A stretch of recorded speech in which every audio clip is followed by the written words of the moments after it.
Hello, everybody. My name is Anabell, and I'm the coordinator of ProEnglish Festival that is going on right now. And here we have Sora, and I would like you to present yourself a little bit more detailed. Hi, everyone. My name's Sora. I have a solo show called Sell Me. I am from North Korea.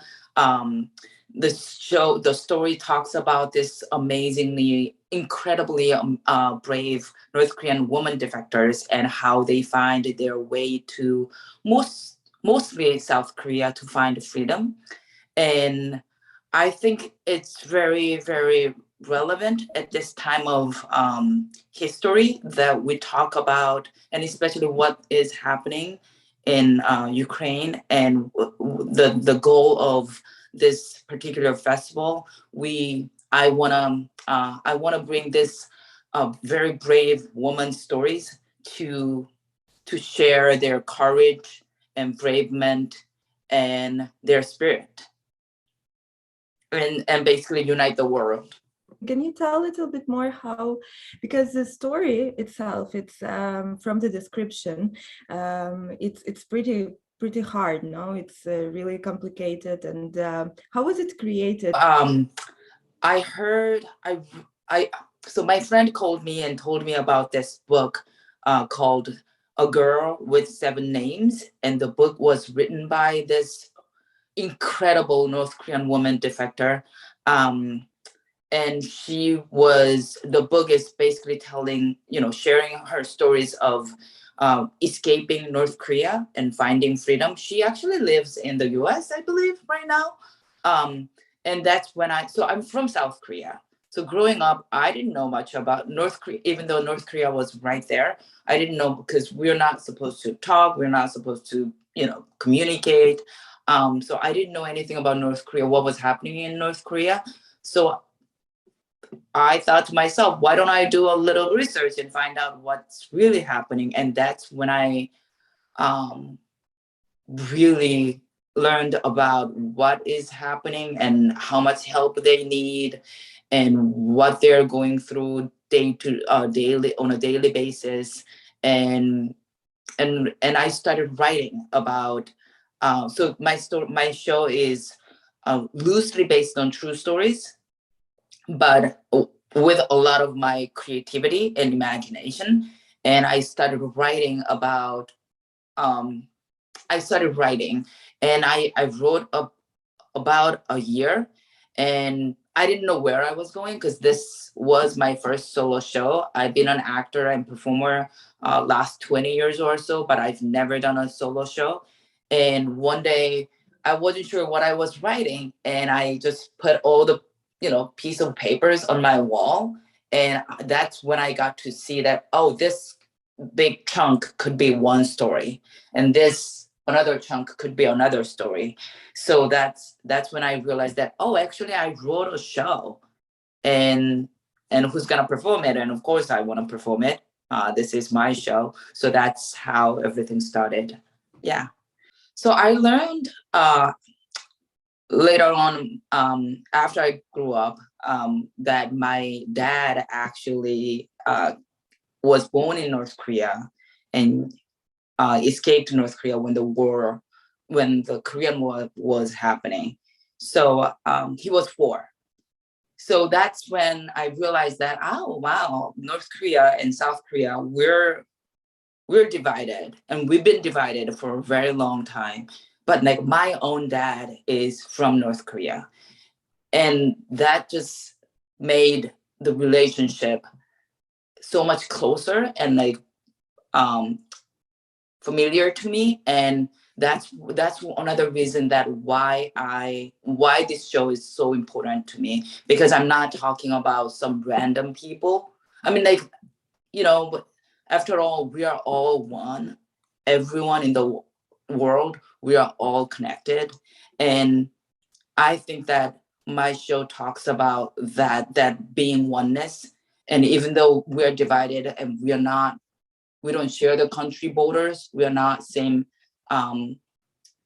country, but in the end, we are all connected, and everything affects each other. And that's why we have to care for each other and help each other.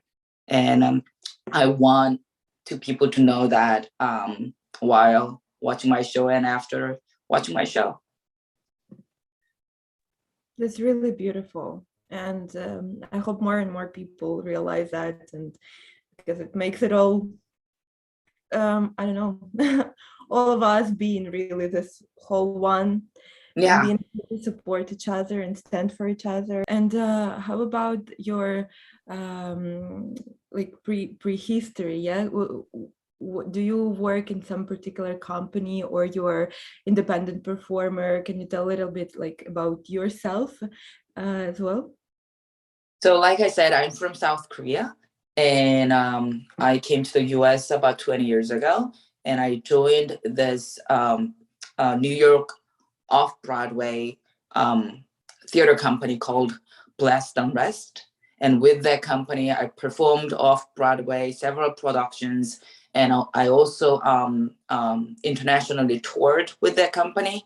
And I also work with this nonprofit company called Only Make Believe. So what we do is they send three actors to either hospitals or facilities or schools where kids are physically, mentally ill, so they can't really go out to see shows. So we bring shows to them and create interactive theater shows with them. And so that I've been with that company almost like 15 years.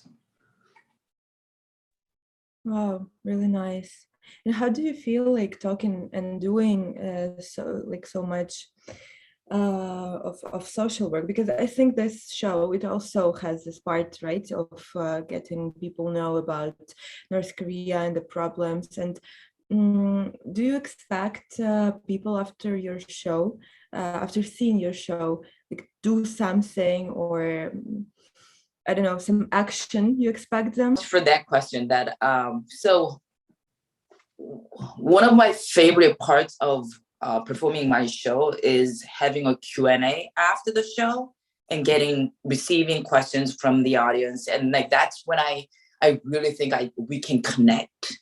And that's when the audience members can get inspired by whatever they just watched, or the conversation that's happening at the moment. And one moment that it was, so during pandemic, I've done a lot of online shows, and I was at this college, and one of the students asked me, it was during Q&A session after the show, and the question was, what can I do? What can we do? And like that, just like they gave me like goosebumps all over, because that's what I want. Yes, of course, I want people to know what's happening in North Korea by watching my shows, and I hope that my show inspires them to learn more about North Korea on their own time and talk about it and share it with other people. But at the end of the day, what I want is I want them to take actions.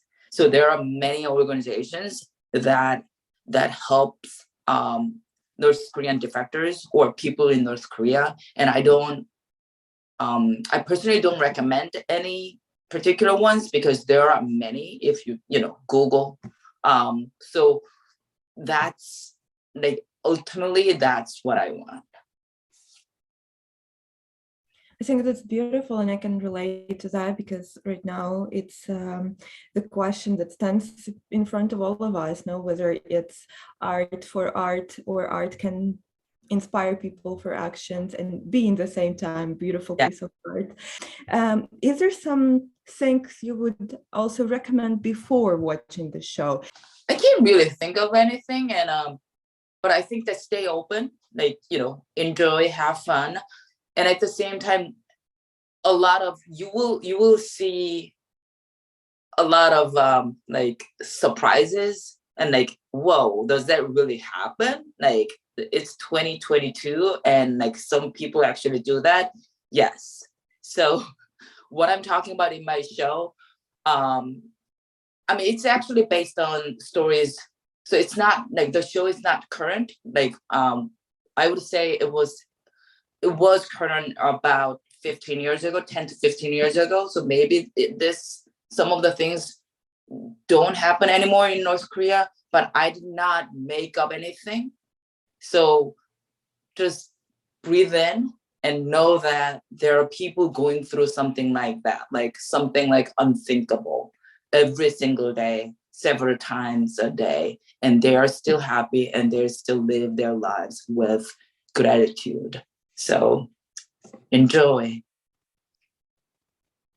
That's very nice words you chose to introduce this. I would say that it's in the same time scary, but something very provocative in the show that makes it even more like, it gives more impulses to watch it. In the same time, I be very honest with you, it scares me because right now, like going through what Ukraine is going through, like to put even more understanding that the world is a little bit crazy place. it's but in the same time, I understand that we need to know about each other. Like, like everything that is going on in the world deserves equal attention and actions. Imagine what all of you are going through. And, we're so far away from you. And like, our hearts go out to you. But I'm sure just being in that moment and going through it every single day is incredibly difficult.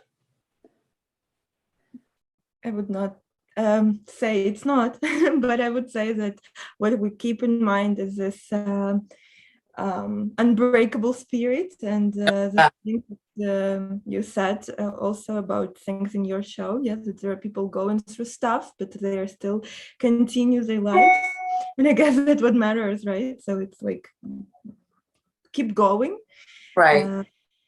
So and we're gonna cry. I have the last question for you about this like Q&A experience, because I also can relate to that it's one of the most powerful things.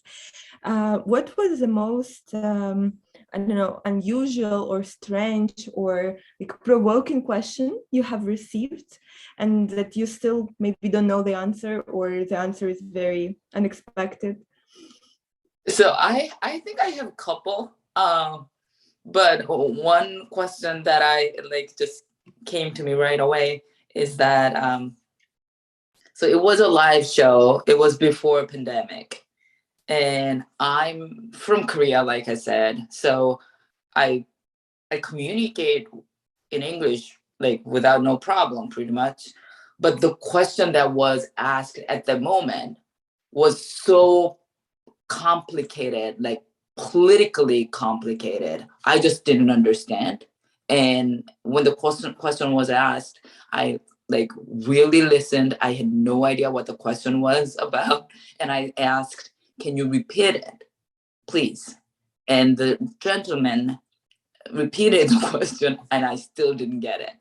So, but I didn't want to be rude. So I basically like kind of assumed that this might be the answer, and I answered. And later I learned that I basically answered something completely wrong. And still today, I had no idea what the question was. But that's okay. It happens. It is okay. Yeah, for sure. And sometimes I guess people ask questions so complicated that don't understand what they ask. It happens as well. Yeah, I'm the creator of the show and I don't understand what the question is. And I mean, that's fine. Absolutely, absolutely. Thank you so much, sir, for your time and for participating in the festival. And I encourage all the viewers of this video and just of ProEnglish to watch the show. It's available, it will be available on ScreenSaver. And we also encourage you to write us questions. If you have some questions to Sora, we can make another video with Q&A. So